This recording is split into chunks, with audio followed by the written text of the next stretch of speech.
나는 롤러코스터를 타고도 지금 이게 재미인가? 제가 그런 표현을 많이 쓰는데 무료하다. 사라졌으면 좋겠다. 이게 무존재에 대한 추구라고 하는 건데 요 노병사에 대해서 거부하는 부분, 만약에 이거를 받아들일 수 있으면, 이 죽음을 받아들일 수 있으면 모든 종교는 끝날 것이다. 그리고 그거야말로 진정 종교의 완성이 아닐까? 그리고 이거는 죽는 코드예요. 노병사는 죽어가는 코드입니다.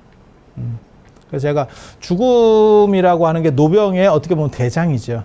죽음 뒤에는 병도 안 들고 늙지도 않아. 죽음이 끝판왕이에요. 끝판왕이에요. 그래서 요 죽음이라고 하는 것을 어떻게 극복하느냐? 그게 불사죠, 불사. 그래서 불교에서도 뭐라고 얘기하냐면, 부처님께서 깨닫고 나서 나중에 암브리타 얘기를 하거든요. 그게 감노인데, 그래서 그걸 번역할 때 감노의 문은 열렸다, 귀 있는 자는 들어라 라고 하기도 하고, 그 다음에 이제 번역을 해서는 불사의 문은 열렸다. 그러니까 죽음에 대한 극복 문제가 키워드로 작동을 하고 있는 거예요. 모든 종교에서. 왜? 인간은, 우리는 유기체이기 때문에 죽음을 두려워해요. 죽음을 두려워해요. 폭력을 두려워하는 이유는 죽음을 상기시키기 때문에. 그렇게 나와요. 불교 경전에. 죽음을 수타니파타나 이런 데 보면 그렇게 나온다고. 죽음을 상기시키기 때문에 라고 하는 게 있고, 노병도 사실은 그 자체로도 고통도 있지만 저것도 죽음을 상기시키는 거예요. 그래서 죽음으로부터 벗어나려고 하는 여러 다양한 노력들을 여러분들도 하고 계시는 거예요. 그래서 이거는 어쩔 수 없는 것 같고, 그런데 한 가지 중요한 거는 사실 죽음을 받아들이면이라고 하는 게 있는 거거든요. 모든 생명체가 나중에 죽기 전에 더 왕성해진다라고 하는 게 있거든요. 사실 저게 DNA에 있는 거예요. 우리 DNA. 죽음을 두려워하는 건 우리 DNA에 있는 거예요. 종족 번식이라고 하는 게 기본적으로 깔려 있어요. 그래서 죽을 때 되면 꽃이나 나무나 이런 것도 더 열매를 더 왕성하게 맺고 죽는 거죠. 그런 걸 보게 되잖아. 그런데 굳이 사는 게 행복한가?에 대해 생각하면 나 이거 어렸을 때부터 내가 그런 생각 많이 했는데, 이게 이제 어떻게 보면 유기체 중에는 가장 약간 똘틱이든지 안 그러면 오래 생각한 놈들에게서 나타날 수 있는 현상이에요. 사는 게 행복이냐? 그래서 내가 그런 얘기 하는데, 누가 좀 일찍 돌아가셨어요, 뭐 이렇게 해가지고 굉장히 슬퍼하고 있으면 대놓고는 얘기는 거기까지는 안 하는데, 나 속으로 내가 그런 생각도 한다. 일찍 죽는 게 편한 거 아닌가? 살아서 힘든 걸 겪는 것보다, 물론 지금 당장은 안타까운데 가는 것도 괜찮지 않을까? 그것도 한 인생 아닐까? 자, 여러분들이 예를 들어서 원래는 예를 들어서 그냥 막 던지는 얘기예요. 어차피 그거는 가능성이 없는 얘기니까. 원래는 20대에 죽었어야 됐어. 죽었어. 안 죽고 지금 여러분이 살아온 거야. 수명이 이어서 지금 60이 됐어. 행복합니까? 어때? 이 생각 한번 안 해봤어요? 그때 그냥 가는 것도 괜찮지 않을까? 그 생각 안 해? 그래? 나만 하는구나. 나만 하는구나. 나는 그런 생각 되게 많이 하는데. 나 그거 어렸을 때부터 했었어요. 그래서 제가 늘상 하는 얘기 있어요. 그냥 사는 게 피곤하고 지루해. 그냥, 힘든 거보다 그냥 지루해. 나는. 지루해. 그래서 내가 여러분들을 얼마나 존경하는지 몰라요. 나보다 훨씬 지루하게 사는데, 내가 롤러코스터면 여러분은 회전목마거든? 회전목마는 타야 재미가 없다는 걸 인지하는 게 아니고, 밖에서 봐도 저걸 왜 굳이 돌리지? 내가 놀이공원 사장이면 안 돌릴 것 같은데 라고 하는 거거든? 근데 여러분은 그걸 타고 나름 재밌어 해. 나는 롤러코스터를 타고도 지금 이게 재미인가? 뭐 이러고 있는데. 그래서 제가 그런 표현을 많이 쓰는데, 무료하다. 무료하다. 그리고 사라졌으면 좋겠다. 사라졌으면 좋겠다. 이게 무존재에 대한 추구라고 하는 건데, 아까 왜 해탈이나 열반이, 해탈하고 열반하고 약간 다른 개념인데, 왜 저게 영생하고 약간 다른 개념이다라고 얘기하냐면, 저기에 무존재에 대한 추구가 있어요. 무존재에 대한 추구. 그거는 진짜 어떻게 보면 많이 생각해 본 사람들만 도달할 수 있는 결과야. 모든 유기체는 DNA에 종족 번식이라고 하는 게 깔려 있어요. 이게 없을 수가 없어. 이게 없으면 그 종은 단종된 거다. 어떤 상황에서도, 어떤 비굴함 속에서도 계속 종을 이어야 된다라고 하는 필수적 조건이 있는 거예요. 그래서 어떻게 보면 DNA에 대한 모독이죠. 무존재에 대한 추구가 DNA에 대한 모독이야. 근데 앞으로는 저같이 생각하는 사람이 더 많을 것 같아. 이유는 90이 넘어가면 경기를 그만하고 싶을걸. 아니 얼마 전에도 어떤 분이 그런 말씀을 하시더라고요. 한 10년 동안 그렇게 어른이 그래서 거의 100세 가까이 가고 있는 거예요. 그런데 빼짝 말라가지고 그렇게 고통스럽게, 아니 고통인지도 몰라. 그 어른은 사실 옆에서 보는 가족의 고통이지. 예. 근데 저렇게 가는 게 과연 맞는가? 그래서 또 다른 분이 그거 있었어요. 당신이 좀 연세도 많고 돌봐줄 사람도 없고, 그러니까 그분은 몸이 아프니까 거의 한 달 굶어서 돌아가셨어요. 병원에서. 독한 캐릭터입니다. 그렇게라도 할 수 있으면 다행인 거고, 그것도 안 돼서 이제 질질 끌려가고 국가시설에 이제 가가지고 살지도 죽은 것도 아닌 상황에서 계속 가는, 많이 있어요. 많이 있어요. 찾아오는 사람 있느냐? 한 달에 한 명도 없어. 아니 현실적으로 있는 얘기 하는 거예요. 그래서 기억하기 좋을 때 가는 것도 괜찮지 않을까? 라는 생각을 내가 하거든요. 그래서 이렇게 상기해 봤을 때 너무 안타깝고 난 되게 그리워. 그것도 괜찮다는 생각을 해. 그것도 괜찮다는 생각을 해.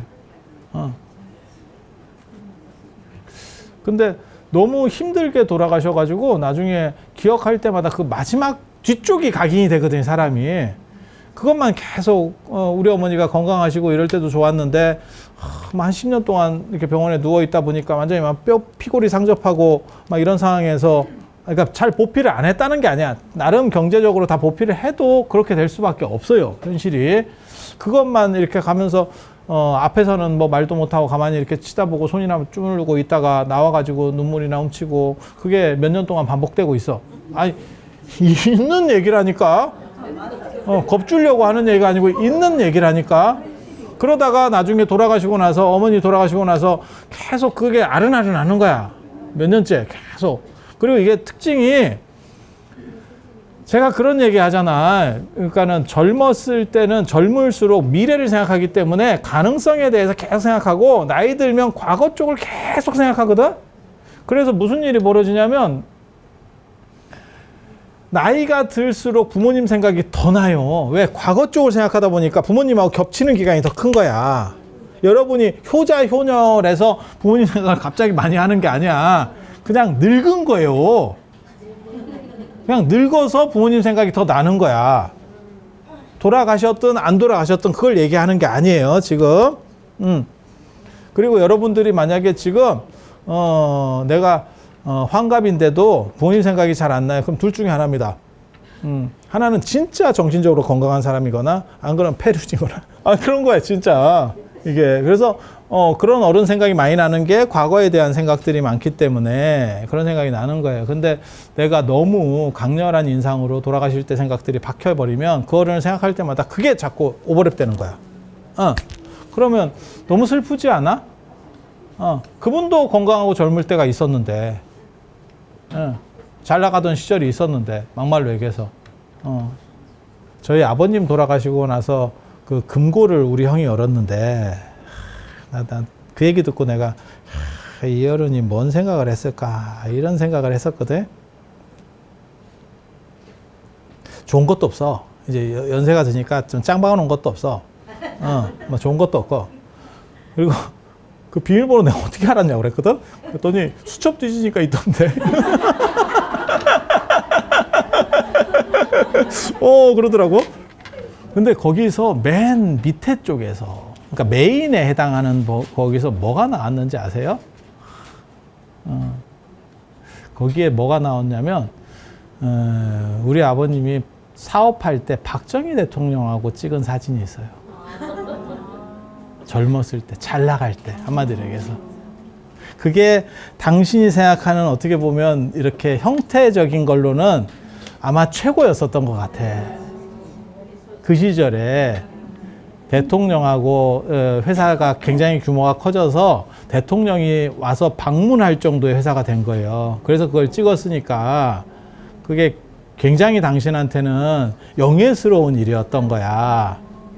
나중에 쫄딱 망했는데, 나중에 오일 쇼크 때문에 쫄딱 망했는데, 그게 너무 당신한테는 영광이었던 거야. 그거를 어떻게 보면 금고의 메인 자리에 그 사진이 요만한 사진이에요. 그 옛날 사진이니까 크지도 않아. 그게 있는 거야. 그래서, 야, 저런 걸 당신이 생각하고 계셨었구나. 이런 생각이 들더라고. 그러니까 내 인생에 있어서 어떻게 보면 정점이라고 생각했던 거야. 그렇지만 우리는 그런 얘기를 해도 잘 안 들리지. 왜냐면 박정희 대통령의 위상이 우리 때만 해도 달라요. 아마 여러분 시절에는 조금 더 훨씬 더 셌었을 거고, 우리 때만 하더라도 우리 끝물 쪽이니까 그냥 그런가 저런가 하는 정도지. 물론 지금 대통령들에 비해서는 훨씬 더 세지. 아니 그거는 맞지. 하지만 뭐 근데 그 세대를 헤쳐나갔던 입장에서는 그게 굉장한 영광이었던 것 같아. 그래서 그런 생각이 들더라고. 그러니까 사람이 어느 순간에 정지하는 부분들이 있어요. 그런데 돌아가신 분에 대해서 안 좋은 이미지로 정지하는 거에 대해서 저는 별로 그게 좋다는 생각은 안 해. 좋다는 생각은 안 해. 그래서 요 노병사에 대해서 거부하는 부분, 만약에 이거를 받아들일 수 있으면, 이 죽음을 받아들일 수 있으면 모든 종교는 끝날 것이다 라고 장사 망할 거다 라고 제가 조금 특별한 불교에게 서문에 그런 얘기를 썼죠. 죽음을 만약에 받아들인다면 유기체가, 그리고 그거야말로 진정 종교의 완성이 아닐까? 우리는 지금도 그런 생각을 하거든요. 노가 고통인 거는 여러분들이 잘 아실 거고, 여러분이 노를 겪어보고 있으니까. 그리고 병이 고통인 것도 잘 아실 거고, 뭐 특별한 병은 아니지만 사소한 병들이 지금 계속 발생하고 있는 거잖아요. 왜? 노가 누적됨으로 인해서 나타나는 병들. 그래서 뭐 관리하는 질병을 가지신 분도 계실 거고, 아니면 뭐 그렇잖아. 그렇지 않아요? 이런 거는 뭐 언제든지 발생할 수 있는, 아침에 자고 일어나서 조금 바닥 세웠다가 그거 한 3, 4일 동안 바스 붙이고 약 먹고 뭐 이럴 수도 있는 거고. 아니 그런 거 있잖아. 이게 뭔가 싶지? 이게 인생인가? 왜 이러지? 뭐 이렇게. 가능한 얘기니까. 병, 그다음에 죽음. 이거에 대해서 뭐 사문유관이라고 하는 건 뭐냐면, 성의 동서남북으로 나가서 왕궁의 동서남북으로 나가서 동쪽에서 노인을 보고, 남쪽에서 병자를 보고, 서쪽에서 죽은 시체를 보고, 그 다음에 북쪽에서 출가자, 수행자를 봐서 수행을 통해서 이것들을 극복하겠다라고 하는 구조를 얘기했고, 출가는 동쪽으로 합니다. 이게 굉장히 중요해. 인도의 모든 인도는 동양 중심이에요. 동아시아는 남양, 인도 문화는 동양. 그래서 동쪽으로 출가하고, 깨달을 때도 당신이 동쪽으로, 해 뜨는 쪽에 대한 선호가 있는 거예요. 동아시아는 약간 춥기 때문에 해가 많이 들어오는 데에 대한 선호가 있는 거예요. 그래서 남양. 인도는 더럽게 덥기 때문에 해가 많이 들어오는 것을 선호하지 않습니다. 그래서 인도의 사원 구조는 전부 다 동양, 동쪽으로 문이 나 있어요. 그 중에 가장 대표적인 게 인도 붓다가야. 붓다가의 마하보디대탑, 큰 깨달음의 탑이라고 하는 그 탑도 동쪽으로 문이 열려 있어요. 동쪽으로. 우리는 다 남쪽으로 문이 열려 있어요. 우리 절들은 기본적으로 사당도 그렇고 다 그 남향 문화. 그럼 돌아가실 때는 동쪽으로 봤습니까? 출가는 동쪽 동문으로 했고 깨달음도 동쪽을 보고 깨달음을 얻었고 이런데 그러면 돌아가실 때는 어땠습니까? 돌아가실 때는 서쪽을 봤죠. 서쪽으로 봤죠. 왜? 해가 지는 쪽. 사요나라. 그 의미입니다. 사요나라. 머리를 북쪽으로 놓고 발을 남쪽으로 놓고 서쪽으로 봤습니다. 그래서 제가 그런 얘기 하잖아요. 태양을 따라서 움직이는 문화들이 있다. 그게 동서로 움직이는 거거든요. 그래서 동은 태양이 뜨는 쪽이니까 탄생, 그 다음에 뭐 좋은 거, 그 다음에 서는 좀 불길한 거. 그래서 이집트 나일강이 이렇게 세로로 흐르는 강이거든요. 나일강이 이렇게 지도에서 보면 세로로 흐르는 강인데 이 동쪽에는 사람들이 살고 서쪽에는 피라미드가 있습니다. 해지는 쪽은 이제 가는 쪽. 그래서 피라미드는 무조건 나일강 서쪽에 있습니다. 이해가 되시죠? 그래서 저게 무덤이구나. 단순한 기념물은 절대 아니구나. 라는 생각을 해볼 수 있는 거예요. 만약에 그게 어떤 신전 같은 기념물이었으면 동쪽에도 있어야 돼. 그래서 저건 무덤과 관련된 뭔가 의미 부여가 있구나. 라는 걸 알 수 있어요. 그래서 제가 그런 얘기 하거든요. 동남아시아도 다 동쪽 문화라고 보시면 돼요. 그래서 실크로드 쪽에 중국과 인도 문화가 접경해서 한 번은 인도 영향을 받고 한 번은 저 중국 영향을 받고 이렇게 되는 지역이 있어요. 그런데 같은 경우는 이제 유적 같은 걸 발굴할 때 절터가 동쪽으로 문이 나 있으면 이 시기에는 인도 영향을 받았구나. 남쪽으로 문이 나 있으면 이 시기에는 중국 영향을 받았구나라고 알 수 있어요. 땅 파면. 그리고 우리나라는 전통적인 거는 다 남쪽으로 해놨는데 유명하고 돈 많이 들어간 절 중에서 한 군데가 남향이 아니죠. 그게 석굴암입니다. 석굴암이 동향이에요. 정동은 아닙니다. 정동은 아닌데 동향이에요. 그래서 무슨 얘기가 있냐면 석굴암이 인도의 마하보디대탑을 본뜬 거 아니냐라고 하는 썰이 있어. 썰이 있어. 그래서 석굴암의 미스테리 중에 하나가 왜 동쪽을 보고 있느냐? 그것과 관련해서 동쪽 바다에 대왕암 있는 그 동쪽 바다에다가 뼈가루들을 뿌렸기 때문에 천도랑 관련해서 필요한 거였었다. 부처님이 이렇게 봐주기를 원했다. 그러면 아미타불. 그럼 본尊을 아미타불로 해석할 수 있는 거예요. 그런데 아미타불이 그렇게 항마촉진을 하고 있느냐? 이러면 석가모니불 아니냐? 이렇게 놓고도 볼 수 있고. 그래서 이제 수인으로 놓으면 석가모니 부처님이라고 하는 게 맞고, 그 다음에 위치로 보면 아미타불 썰도 조금은 있고, 황수영 선생이 아미타불 썰을 했거든요. 원래 우리가 저 석굴암을 발견할 때 거기 수강전이었었어요. 그 밑에 법당이 수강전이었었어요. 그래서 저기 아미타 부처님이라고 그 당시 사람들은 생각을 했는가 봐. 뭐 이런 생각들이 있었죠. 근데 그거는 조선 말에 일어나는, 그러니까 조선 후기의 편액이기 때문에 조선시대 스님들은 뭐가 없어요. 뭘 몰라. 아무것도 몰라. 그래서 그 사람들을 믿을 수는 없고, 옛날에 어땠냐를 해야 되는데 거기에 대한 근거는 없는 거죠.